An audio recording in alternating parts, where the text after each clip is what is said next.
Sejak 1935, Gereja Protestan Maluku hadir dan mewarnai pergerakan kekristenan di dunia. Bertumbuh dari Ambon, wilayah pelayanan GPM merupakan wilayah kepulauan yang membentang dari Tifur di Maluku Utara sampai Lisuatu di Wetar, meliputi gugusan pulau-pulau dari Kepulauan Sula, Bacan, Obi, Pulau Seram, Pulau Buru, Pulau Ambon, dan Lease, Saparua, Nusa Laut, dan Haruku, Kepulauan Kei Besar dan Kei Kecil, Kepulauan Aru, Kepulauan Tanimbar, Kepulauan Leti, Moa Lakor, Kepulauan Babar, Damer, Kisar, dan Wetar. Di tengah berbagai tantangan, tak menjadikan semangat Gereja Protestan Maluku padam, melainkan terus menyala-nyala. Tahun 1999, GPM mengalami keterpurukan, menghadapi konflik bertahun-tahun, membawa kehancuran yang masif.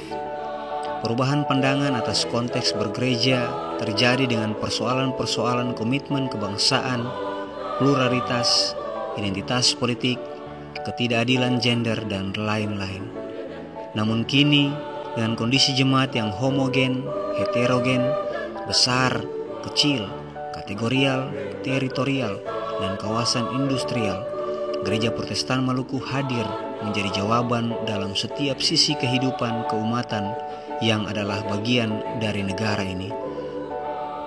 Dengan mengimplementasikan program pelayanan berbasis pada kebutuhan dan persoalan jemaat, dengan melihat permasalahan-permasalahan internal dan maupun eksternal, Gereja Protestan Maluku turut memberikan warna pertumbuhan sebagai gereja yang melayani secara komprehensif.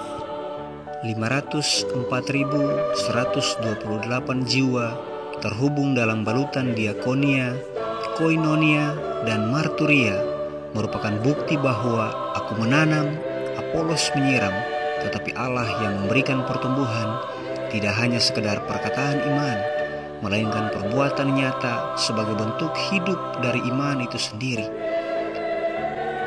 Dan dengan iman pula, dalam keadaan seperti apapun, Gereja Protestan Maluku kini telah dan akan terus teguh berdiri dengan dasar Kristus sebagai batu karang yang teguh dalam menghadapi tantangan globalisasi dan digitalisasi.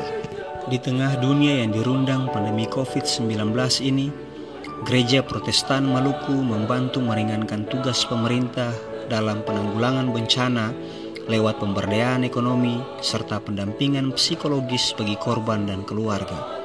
Kendati dengan sumber daya terbatas, langkah gereja terhadap jemaat yang tersebar di 2 provinsi ini merupakan pertanda bahwa metamorfosis panjang Gereja Protestan Maluku telah menjadi kekuatan tersendiri untuk menghadapi situasi sulit dewasa ini.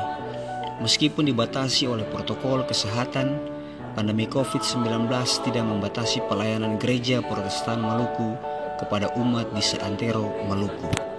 Biarlah nyala api Injil terus menyala, bukan hanya menyala di ketumpung hati, melainkan sampai di semua orang pung hati. Biarlah api Injil yang tak pernah padam itu terus menyinari dan menjadi suluh terang bagi dunia untuk menuju kepada jalan dan kebenaran dan hidup, hingga nama Yesus Kristus sebagai kepala gereja sajalah yang dipermuliakan di atas seluruh bumi.